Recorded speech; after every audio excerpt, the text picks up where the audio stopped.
So hello friends, तर आज आपण भगवद्गीता अध्याय नंबर 2 बघणार आहोत. मला माहित आहे सगळीजण एक्साइटेड आहेत. मी ग्रुपवरती मेसेज टाकलेला की जमलं सर तुमच्या पॅरेंट्सला घेऊन बसा. तर जे कोण त्यांचे पॅरेंट्स त्यांच्या संग बसले आहेत ना त्यांनी मी म्हणून मेसेज सेंड करा चॅट बॉक्स मध्ये प्लीज. ओके, आता भरपूर जणांचे जण आले आहेत की जे पॅरेंट्स आहेत. तर मी सगळ्यात पहिला पॅरेंट्सला क्वेश्चन एक विचारणार आहे. तो पॅरेंट्सनी मला सांगायचं आहे की पॅरेंट्स पैकी किती जणांना महाभारत ऍक्च्युअल मध्ये काय महाभारत आहे हे माहित आहे. त्यांनी एस म्हणून कमेंट बॉक्स मध्ये टाका. ओके, तर बरेच जणांचा आन्सर नो म्हणून आले, नाही म्हणून आलेला आहे. तर मग तुम्हाला तुमच्या मुलांना सांगायची गरज आहे, कारण की का आताच्या या आधुनिक काळात आहे की नाही भरपूर सारी टेक्नॉलॉजी आहे, मोबाईल आहे. तुम्हाला बाहेर तर टीव्ही मध्ये एंटरटेनमेंट साठी सिरियल सुद्धा येतात महाभारतवर स्पेशल साठी. तर तुम्ही ते तुमच्या मुलांना दाखवा, कारण की जर तुम्हाला तुमचे पॅरेंट्स सांगितले नसेल तर तुम्हाला महाभारताचं महत्व कळालं नसतं. म्हणून तुम्हाला जे कळालंय जनरेशनला, पुढच्या जनरेशनला द्यायची गरज आहे. म्हणून पॅरेंट्स, मी तुम्हाला सगळ्यात पहिला सांगतो की जर तुमच्या मुलाला महाभारत माहित नसेल तर प्लीज तुमच्या मुलाला महाभारत सांगा. ओके, तर आपण सेशनला स्टार्ट करूया न वेळ घालवता. जसं अजय सर आपल्याला नेहमी म्हणतात की काही सुद्धा गोष्ट करायच्या अगोदर रिव्हिजन ही खूप इम्पॉर्टंट असते. तसं आपण रिव्हिजन आता करून घेऊया. आपण जसं बघितलं की गेल्या वेळेस आपण अध्याय 1 पूर्णपणे बघितला होता. तर अध्याय 1 मध्ये आपण काय बघितलेलं ते आपण सगळं जाणून घेऊया 1-2 मिनिटाच्या ह्याच्यामध्ये. आपण बघितलेलं की कसं दुर्योधन आहे तो त्यांच्या पूर्ण फॅमिलीला किंवा जे गुरु असतात ना त्यांना तो कसं हेल्प करतोय, त्यांना कसं तो सांगतोय की तुम्ही माझ्याकडनं लढा. स्वतःच्या टीमला तो एन्करेज कसं करतोय, स्वतःला सुद्धा एन्करेज कसं करतोय. तेच त्यानंतर आपण बघितलेलं की अर्जुनच्या मनात काय काय गोष्ट येतात, कृष्ण काय करतोय की त्याचं कॉन्सन्ट्रेशन न हटण्यासाठी. हे सगळ्या आपण गोष्टी बघून घेतल्या होत्या गेल्या ह्याच्याला. ओके, आणि आपण ह्याच्या पुढचं आपण चालू करणार आहोत. So let start. सगळ्यात पहिला मी सेकंड ह्याच्यामध्ये कोण कोण आहेत हे पहिला मी तुम्हाला सांगतो. ह्यामध्ये कॅरेक्टर्स आपल्याला जे लागणार ते म्हणजे अर्जुन आणि संजय, हे 2 कॅरेक्टर्स आपल्याला लागणार आहेत. नेक्स्ट कृष्ण भगवाननीच आपल्याला हे सांगितलं होतं, त्यामुळे कृष्ण भगवान सगळ्या पूर्ण भगवद्गीतामध्ये कृष्ण भगवानचं कॅरेक्टर येणारच आहे, त्यामुळे लॉर्ड कृष्ण पण ह्याच्यामध्ये आहे. तर चालू करूया आपण. अध्याय 2 काय आहे? सांख्ययोग आहे. सांख्ययोग म्हणजे काय नेमकं? सांख्ययोग म्हणजे cycle of birth and death. आपली कशी लाईफ जर्नी असते स्टार्टिंग पासून ते एंड पर्यंत, हे सांख्ययोग मध्ये आपल्याला सगळ्यांना सांगितले गेलं आहे. So let start. सगळ्यात पहिला आपल्याला माहिती आहे की धृतराष्ट्र आणि संजय जो धृतराष्ट्रला सांगत असतोय की कुरुक्षेत्रावरती काय काय घडत आहे ते सांगत असतोय. मग ते सांगता सांगता तो संजय सांगतोय धृतराष्ट्रला की की अर्जुनचे डोळे आहेत ना ते पूर्ण पाण्याने भरले गेलेले आहेत, कारण की का त्याच्यासमोर सगळीजण त्याचेच फॅमिली मेंबर्स ते सगळे उभारले आहेत. अर्जुनला त्याला काय सुद्धा कळत नाही, त्याच्या हातातून शेवटी गांडीव आहे तो हातातनं खालती सुटतो चुकून, आणि तो खालती बसतो आणि कृष्णाला म्हणतो की त्याला पुढचं तर युद्ध करायचंच नाहीये. मग त्यानंतर ना कृष्ण भगवानला तो सांगतोय की मला असं हे व्हायला लागलंय की पुढं सगळे माझे फॅमिली मेंबर्स आहेत, मी स्वतः इथे उभा आहे, मला त्यांच्यावरती बाण कसं चालू दे, मी कसं युद्ध करायचंय तो कृष्ण भगवानला सांगतोय. मग आपल्याला माहित आहे की कृष्ण भगवान जे आहेत ते अर्जुनच्या मानसिक जो बल आहे, जो त्याची मेंटॅलिटी आहे ते इकडे तिकडे व्हायला नको म्हणूनच त्यांनी तो रथ चालवायला आणि त्या घोड्यांची लगाम, म्हणजे थोडक्यात अर्जुनचा माइंड कंट्रोल करण्यासाठी त्यांनी लगाम घेतली होती हातात. मग त्यानंतर त्यांना काय होतंय की कृष्ण जो अर्जुनला सांगायला चालू करतोय, तू असं इम्प्युरिटीज बद्दल अशा गोष्टी का विचार करतोस, आणि ह्या क्रिटिकल सिच्युएशन मध्ये ज्यामध्ये तुला युद्ध करायचं आणि त्या ह्याच्यामध्ये तू असं का करतोयस, असं नपुंसकगत वागायचं नाही. ऍक्च्युअली त्यांना नपुंसक म्हणायचं नव्हतं, पण त्यासारखं ते अर्जुन ते युज करत होता, त्यासारखं ते वागत होतं, त्यामुळे त्यांनी हा वर्ड युज केला. त्यानंतर मग अर्जुन पण प्रत्युत्तर देतोय कृष्णाला की कृष्ण भगवान तुम्हीच सांगा, जर माझ्या समोर भीष्म आणि द्रोणाचार्य जे माझे गुरु आहेत, पिता आहेत, त्यांच्या समोर मी अॅरो त्यांना मी कसा टाकू, मला तर त्यांच्या चरणी फुलं व्हायला पाहिजे, त्यांच्या समोर मी त्या बाण कसा टाकू. मग त्यानंतर म्हणतोय जर मी त्यांनाच मारलं तर मला खूप वाईट वाटेल, आणि जर मला असं वाटायला लागले की मी त्यांच्या संग युद्ध करण्यापेक्षा मी जर गिव्हअप केलो, मी हार मानलो आणि जरी भिक्षा मागून जरी माझं पूर्ण आयुष्य जरी काढलं ना तरी मला हे त्यांच्यासमोर मान्य आहे. आणि तो सांगतोय की मी कशा कशा गोष्टीमध्ये कन्फ्युज आहे ते कृष्णाला सांगतोय. तो सांगतोय की मला हे कळेना झाले की मी त्यांच्या संग युद्ध करून त्यांना हरवू का मी स्वतः हरवून त्यांना जिंकू देऊ. नेक्स्ट तो म्हणतोय की मला हे कळेना झाले की या युद्धामध्ये जिंकणार नेमकं कोण आहे, आपण जिंकणार आहे का नेक्स्ट पुढची टीम आहे ती जिंकणार आहे. हे सगळे गोष्ट त्यांना विचारत असतोय. आणि मग अर्जुन म्हणतोय मला हे सगळ्या गोष्टी आता डोक्याला मला खूप त्रास व्हायला लागलाय. सो कृष्ण भगवान मी तुमच्या शरणी आलो आहे. मी तुम्हाला सरेंडर झालोय पूर्णपणे. तुम्ही मला ज्ञान द्या की मी नेमकं ह्यावेळेस काय करायला पाहिजे. आणि ऍक्च्युली संख्या योग म्हणजे knowledge of body and soul ह्या इथनं चालू होतोय. मग कृष्ण भगवान काय करतात, चालू करतात त्यांनी सांगायला. कृष्ण भगवान म्हणतात सगळ्यात पहिला ज्यावेळेस आपल्याला माहिती आहे की अर्जुननं थोडे रिझन्स दिलता फर्स्ट अध्यायामध्ये की तो का युद्ध करणार नाही. सगळ्यात पहिला त्याचं रिझन होतं how to kill own mens, तो स्वतःच्या माणसांना कसं मारणार. त्यामुळे ते कृष्ण भगवान उत्तर द्यायला चालू करतात की तू असल्या सारख्या छोट्या छोट्या गोष्टींच्या मागे विचार करण्यात तुझा वेळ पूर्णपणे वाया घालू नकोस. डोंट बी फुल, तू खोयासारखं काय सुद्धा विचार करत जाऊ नकोस. आणि त्यांनी बॉडी आणि सोल यामधला एक कन्सेप्ट त्यांना शेअर करतात. तर कृष्ण भगवान म्हणतात की आपण ज्या युद्धामध्ये जे जे कोण सगळीजण इथं या युद्धामध्ये आहेत ना, ती सगळीजण प्रत्येक एक काय नाही इंडिव्हिज्युअल आहेत ना, प्रत्येक त्यांचा त्यांचा रोल प्ले करत आहे. कोणी सुद्धा एकामेकाला कनेक्टेड नाही, कोणाची सोल सुद्धा एकामेकाला कनेक्ट नाहीये. त्यामुळे तू ह्याचा विचार करू नकोस की पुढच्या माणसाला कसं मारायचं. त्यानंतर म्हणतोय अर्जुन म्हणतोय हा ओके चालतंय म्हणतोय, पण त्यानंतर बॉडी लॅमेंटेशन म्हणजे जसं बॉडी जर ज्यावेळेस ते माणूस एखादा मरतोय त्यावेळेस बॉडीचं लॅमेंटेशन म्हणजे त्याचं जे दुःख असते त्याचं काय म्हणतंय. मग कृष्ण भगवान म्हणतात की जसं लहान मुलगापासून ते मरुस्तवर जी जी आपली स्टेजेस जातात, लहानपणापासून युथ असते, युथ नंतर ओल्ड असते, ओल्ड नंतर डेथ येत्या, परत डेथ नंतर परत बर्थ येत्या. असा हा सायकल नॅचरल आहे. तू ह्याच्यामध्ये गोष्टीमध्ये इंटरफेअर करू नकोस आणि त्याबद्दल जास्त विचार करू नकोस म्हणून सांगतोय. आणि शेवटी अजून एक अर्जुन विचारतोय की जे आता जरा समजा की जर कोणतर चुकून मेलं तर मग त्यानंतर त्याच्यामध्ये अटॅचमेंट्स असतात त्याचं नेमकं काय होणार. मग त्यानंतर मग कृष्ण भगवान म्हणतात की तू ह्याच्यावरती काही सुद्धा ऑप्शन नाहीये. तुला हे सगळं टॉलरेट करायला पाहिजे आणि तुला हे स्वतःहून कळायला पाहिजे की कुठल्या गोष्टी तुम्हाला सांगायला पाहिजे आणि कुठल्या गोष्टी तुम्हाला सांगायला नको. त्यानंतर एवढ्या सगळ्या सारखं सारखं गोष्टी बोलून झालं की नाही, मग कृष्ण भगवान अनेकदा परत आपल्याला माहिती आहे अर्जुन हा ज्ञान अर्जित करणार असतो आणि जो सगळ्यात जास्त ज्ञान अर्जित करतो ना तो सगळ्यात जास्त क्वेश्चन विचारत असतो कधी पण. त्यामुळे अर्जुन अजून एक क्वेश्चन विचारतो, नेमकं सोलची क्वालिटीज काय काय असतात. मग तो कृष्ण भगवान मग कृष्ण भगवान म्हणतात की सोल आहे ना कधी जिवंत होत नाही, कधी मरत नाही आणि कधी समाप्त होत नाही. ती इम्पेरेबल आहे, तो कधी नष्ट होत नाहीये. त्यामुळे तू सोलकडे टेन्शन देऊ नकोस. जे तुझं कर्म आहे ते करत राहा आणि तू तुझ्या रुटीन वरती तुझा जो पाथ आहे ना तू त्या पाथ वरती चालत राहा कंटिन्युअसली. मग त्यानंतर अर्जुन म्हणतोय मग जर भीष्म आणि द्रोण आहेत ना जर चुकून जर ते मेले मग त्यांच्या हॅपीनेस बद्दल काय, त्यांच्या फॅमिलीच्या हॅपीनेस बद्दल काय, मग त्यांचं ते कसं होणार. मग कृष्ण भगवान म्हणतात जसं तू वस्त्र आज जे वस्त्र घालतोस ते उद्या घालत नाहीस, दुसरे वस्त्र घालतोस ना तसंच सोलचं असतंय. सोल काय करत्या, सोल दर ज्यावेळेस बॉडी त्याच्या पूर्ण कंट्रोलच्या बाहेर जाते ना, सोल जी ह्युमन मधली जी सोल असत्या ती पूर्णपणे दुसऱ्यांच्या सोलमध्ये दुसरीकडे जात्या आणि ती बॉडी लेफ्ट करत्या. त्यामुळं तू टेन्शन घेऊ नकोस. ती पण एक नॅचरल प्रोसेस आहे, ती कंटिन्युअसली होत राहणार. त्याला मी थांबवू शकत नाही तू पण थांबवू शकतो. मग कृष्ण भगवान म्हणतोय की आता लय झालं तू सगळं सारखं मारण्याबद्दलच बोलायला लागलायस, तर मी तुला एक गोष्ट सांगतो, हे लक्षात कायम ठेव. तू किती जरी महायोद्धा झालास, किती जरी तुझ्याकडे कुठला सुद्धा शस्त्र जरी आला तरी तू सोला कधी सुद्धा मारू शकत नाहीस. कारण की सोल एक खूप युनिक चीज आहे, अमेझिंग गोष्ट आहे.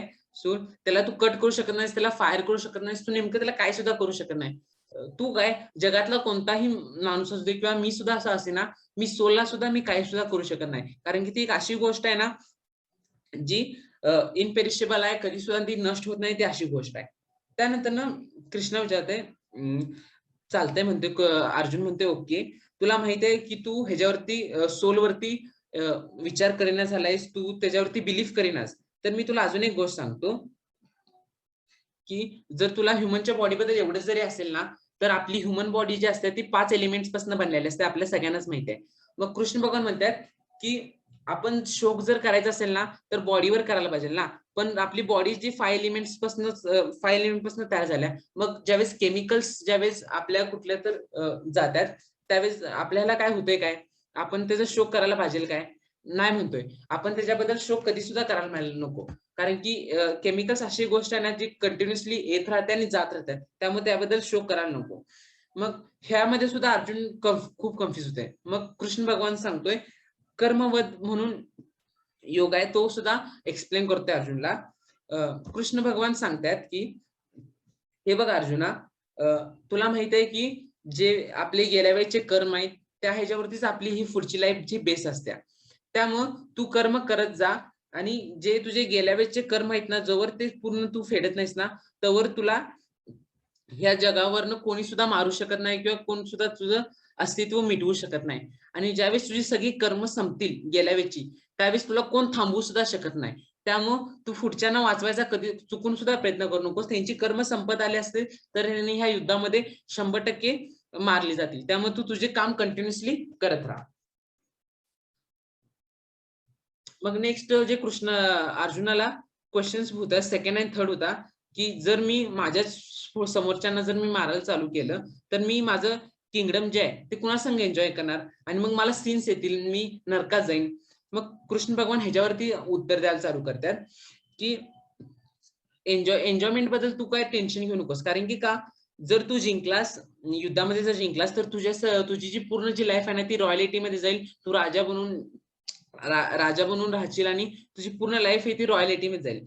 आणि जरी तू हरलास तरी टेन्शन घ्यायचं नाही. कारण की का, ही धर्मभूमी आणि जे कोण ह्या युद्धामध्ये जरी मारलं गेलं तरी त्याला स्वर्ग मिळणार आहे. त्यामुळं तू जे अर्थ मध्ये जी लाईफ जगणार असशील ना, त्यापेक्षा जास्त चांगली लाईफ तू वरती गेल्यावर जगशील. त्यामुळे तू हारण्याचा आणि जिंकण्याचा विचारच करू नकोस.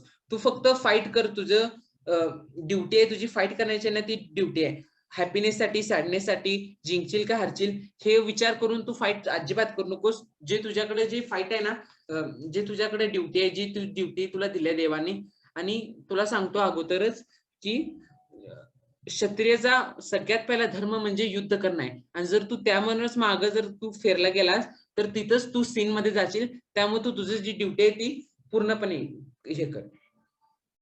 त्यानंतर ना, एवढं सगळं झाल्यावरती ना, कृष्ण भगवान अजून एक गोष्ट सांगायला चालू करतात अर्जुनाला. त्याला बुद्धियोग म्हणलं जातं. बुद्धियोग मध्ये 2 कॅटेगरी येतात. त्यामध्ये भक्तियोग येते आणि निष्कर्म योग येते. ऍक्च्युली भक्तियोग म्हणजे आपण जाणून घेऊया. सगळ्यात पहिला भक्तियोग म्हणजे working for pleasure of Lord. म्हणजे अशी कामं करायची की ज्यापासून आपल्याला आनंद मिळणार नाही, पण देवाला जो असेल, जो गॉड असेल, युनिव्हर्स असेल, ह्याला त्याने आनंद मिळतो ना, त्याला भक्तियोग म्हणतात. आणि निष्कर्म योग म्हणजे काय, आपण काम कंटिन्युअसली आपलं ते चालूच असते, पण आपण ते डेडिकेट करत नाही कुणाला, की देवासाठी करायला लागलोय किंवा ह्याच्यासाठी करावं, हे आपण करत नाही. ह्याला म्हणतात की निष्कर्म योग, म्हणजे विदाऊट एक्सेप्टन्स किंवा काय करता, ह्याला म्हणतात. अजून कृष्ण भगवान अजून एक गोष्ट सांगतात, की तू आहे ना, तुझं काम करत राहा आणि जे तुझं फ्रुट्स आहेत ना, फ्रुट्स जे तुला त्याचं फळ मिळतंय ना, तुझं त्याच्यावर कंट्रोल नाही. तुझं कंट्रोल कशावर आहे? तुझ्या कर्मांवर आहे. त्यामुळे तू तुझे कंटिन्युअसली कर्म करत राहा आणि फ्रुट्स तुला ऑटोमॅटिकली येत राहतील. आणि अजून एक गोष्ट सांगतात त्यांनी, की तू चुकून सुद्धा ना, जे तुझे फ्रुट्स असतील, जे तुझे फळ असतील ना, त्याच्यावरती तू हे स्वतःचा अभिमान मानू नकोस, की हा, हे जर काय जर चांगलं झालं की ते माझ्यामुळे झालं. कारण की ह्याचं कारण अजून एक हे आहे, की तू आहेस ना, जर तुझ्या संग जर चांगली जर गोष्ट झाली का नाही, तर तुला स्वतःला हेच करावं लागेल, सफर करावं लागेल. आणि जर सॅडनेस जरी झाला तुझ्यामध्ये, तरी तुला सफर करावं लागेल. त्यामुळे तू स्वतःला रिझन समजू नकोस, की तू सक्सेसफुल झालास किंवा तू हे जरी झालास, तर स्वतःला रिझन कधीच सुद्धा समजू नकोस, असं कृष्ण भगवान सांगत आहेत. मग एवढं सगळं सांगत असतात आणि मग शेवटचा प्रश्न,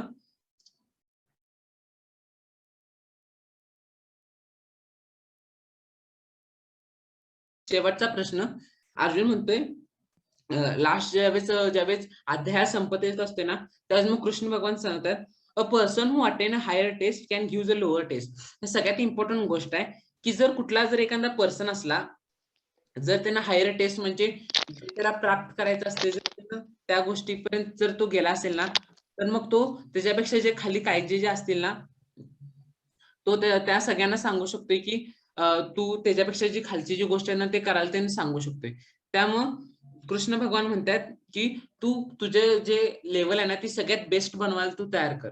तू खालच्या हिचा विचार करू नकोस, कारण की जर तू तू त्या गोष्टीमध्ये बेस्ट करू शकलास ना, तर तू बाकीच्या गोष्टींमध्ये ऑटोमॅटिकली तू त्याचं काय म्हणतात त्यांना काम असते किंवा जे वर्क असते ना, तू तुझं कॉन्ट्रीब्युशन कंटिन्युअसली करत राहशील. त्यामुळे तू फक्त तुझ्या सक्सेस कडे, जे तुझं पॉईंट आहे ना, त्या पॉईंटकडे तू कंटिन्युअसली राहत जा. आणि जे कोण ह्या पूर्ण जे मी आता सांगितलं स्टार्टिंग पासून की कसं आपण युज करायला पाहिजे, कसे कर्माचे लॉज आहेत, जर आपण कंटिन्युअसली जर रिअल लाईफ मध्ये आपण फॉलो केलं की नाही, तो सगळ्यात पर्सन जो आहे ना, तो पीस मध्ये शांततेपूर्वक जो जगायचं म्हणतात ना, तो ते तिथनं चालू होईल. So if anyone will follow this kingdom, जर हे सगळे रूल्स जर फॉलो केले ना, जे आपण म्हणतोय की जे आपण म्हणतोय की किंगडम ऑफ लॉर्ड, देवाचं राज्य म्हणतोय ना, की वैशंकुंठ आपण जसं म्हणतोय किंगडम ऑफ लॉर्ड, ते आपल्याला 100% नसीब होणार. तर इथं हे स्टोरी संपत आहे. सेकंड अध्याय इथंच आपला संपला आहे. नेक्स्ट आपण क्वेश्चन्स बघणार आहोत, 5 क्वेश्चन्स.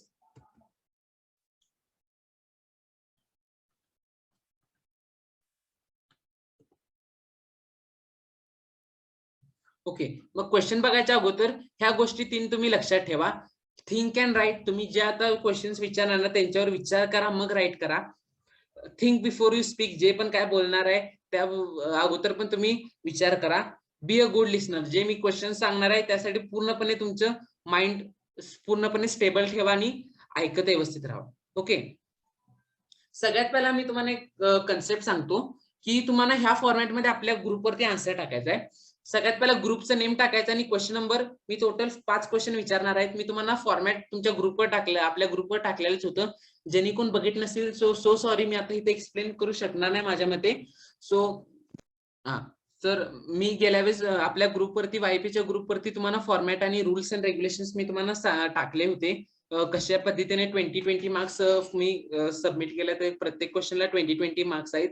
त्यामुळं ज्यांनी कोण बघितलं नसेल तर सो सॉरी, तुम्ही मी ग्रुपवर टाकलेलं होतं, तुम्ही चेक करू शकता आता जाऊन. ओके, तुम्हाला ह्या फॉर्मॅटमध्ये टाकायचं आहे. सगळ्यात पहिला तुमचं कुठला जो ग्रुप आहे, स्क्रीम ईगल्स असेल, स्क्रीम ईगल्स कुठला जो ग्रुप असेल त्याचं नाव, क्वेश्चन नंबर 1 आणि त्याचा आन्सर. ओके, अशा फॉर्मॅटमध्ये तुम्हाला टाकायचं आहे. So are everyone ready? जर रेडी असाल तर एक्स टाका कमेंट बॉक्स मध्ये. हा, आन्सर पार्थ हे बरोबर आहे, आन्सर आहे पार्थ. सो ज्यांचं आन्सर करेक्ट आले आहेत ना, कॉंग्रॅट्स. सगळ्यात पहिला आन्सर आपल्याला करेक्ट आन्सर दिले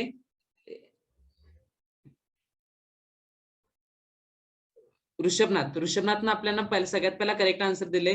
स्क्रीम ईगल्स म्हणून टाकले आणि त्यानंतर त्याचा आन्सर टाकलाय पार्थ. सो कॉंग्रेस ऋषभनाथ, पहिलं 20 पॉइंट्स तुला मिळाले आहेत. आपण नेक्स्ट क्वेश्चन कडे जाऊया.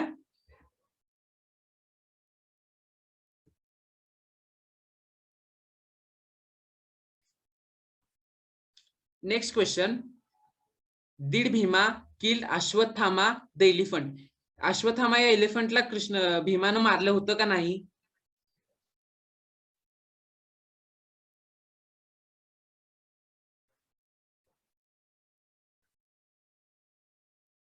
Okay Rishabhnath, bang on Rishabhanatha.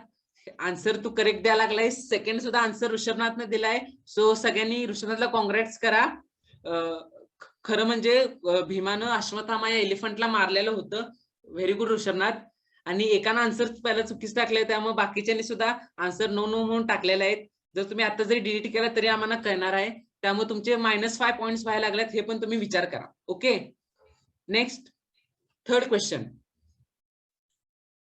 How many peoples are there in 21st century who belong to Yadava? म्हणजे कृष्णाच्या पिढीमध्ये कोण कोण जण आता ह्या थर्ड जनरेशन 21st सेंचुरीमध्ये जिवंत आहेत?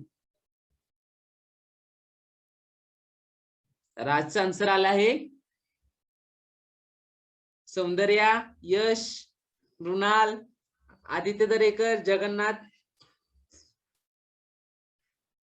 श्लोकचा आला आहे. Nirmay very good. निर्मयचा आन्सर करेक्ट आलाय. बाकीच्यांच्या वर्षांचं सगळ्यांचा आन्सर चुकीचा आला आहे. ओके, त्यामुळं तुम्ही ज्यांचे आन्सर चुकीचे आले त्यांचे -5 पॉइंट्स होत आहेत, लक्षात ठेवा. Okay, next 4th question. Who was the mother of Panchali? Panchali हे जी आई कोण होती, ह्याचा आन्सर तुम्ही करा कमेंट. राजचा आन्सर आला आहे. ऋषभनाथचा आला आहे आन्सर. सौंदर्याचा आला आहे. ओके, कमॉन, 41 जण पार्टिसिपेट केला. आणि एवढ्या जणांचे आन्सर, सगळ्यांनी आन्सर टाका पटपट. आयुषचा आला आहे. सुदर्शन, फास्ट. मी तुम्हाला अजून 1 मिनिट देतो, तुम्ही पटदिशीने आन्सर कमेंट करा. आणि त्यामुळे ह्याचा आन्सर सगळ्यांचं चुकलेला आहे. मी तुम्हाला आन्सर सांगतो की पांचाली जी होती ना, ती एक यज्ञ केलं होतं द्रुपद राजानं, आणि त्यामधून पांचाली या स्त्रीचा जन्म झाला होता. त्यामुळे तिची कोणती सुद्धा आई नव्हती. Okay, PTY for Aditya. किती जबरदस्त प्रेझेंटेशन होतं आणि अमेझिंग. किती जणांचे पॅरेंट्स अजूनही बसलेत सोबत? Type me in a comment box. ME me in a comment box. Okay, how many of you still with your parents? Type me in a comment box. Nirmay, okay, very good. Soundarya, okay. What is the response of your parents? तुमच्या पालकांचं काय म्हणणं आहे? एका शब्दामध्ये chat box मध्ये टाका. Come on, what they are feeling after the presentation of Aditya दादा? कम ऑन, त्यांना विचारा आणि चॅट बॉक्स मध्ये आन्सर टाका. Come on. Very nice. Kapale मॅडमचा रिस्पॉन्स आलाय. फॅन्टॅस्टिक आलाय. Great. Okay, very good. Amazing. So